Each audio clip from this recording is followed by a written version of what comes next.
I know you guys can barely see me. I'm in the car, y'all. It is freaking dark, and I am headed to pick up my daughter.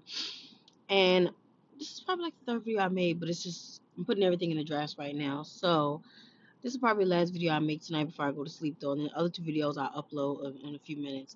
But I was just sitting here thinking about my healing process while I sat in my car, and how earlier one of my friends had said, "Yeah, you should go back to therapy. You should do this," and you know, and just don't talk about these certain conversations or don't bring up certain things. And I was just like, you know what?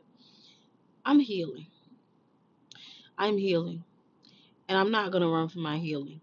I'm not gonna run from it. I'm gonna feel every emotion that I'm supposed to feel in order to heal. I'm gonna sit in those emotions even on the days when I don't want to. Whether I have to cry, scream, yell, whatever, but I'm gonna sit in these emotions. You know how much I cried today? How much I felt like, oh my God, I'm tired, how much anger I felt today, how sad I was, how I cried today, and all these different emotions. And I knew where they were stemming from. And I didn't run from them. I sat in them and I said, Sherelle, why are you feeling this way? And I knew why I was feeling that way. I called it out and I still continued sitting it. I came home and still felt those same emotions and I still continued to sit in it. A part of me wanted to run to the store because I didn't want to sit at home and feel it, but I chose to sit in it.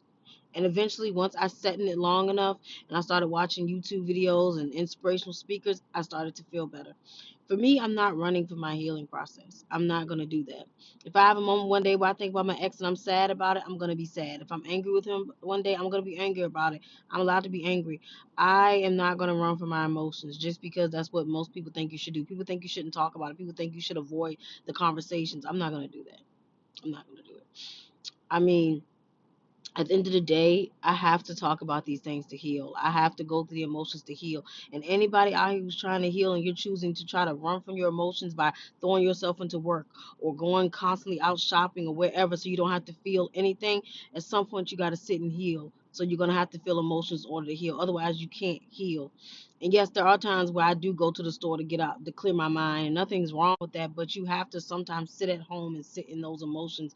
Otherwise, you will never heal from the trauma.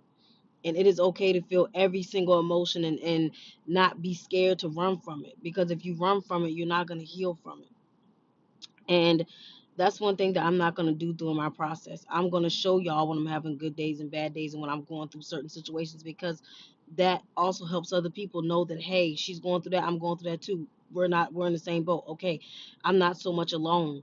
So don't let anybody talk you out of feeling those emotions. You have to feel in order to heal. And it's going to be uncomfortable, very uncomfortable. If you want to heal, you'll do the work.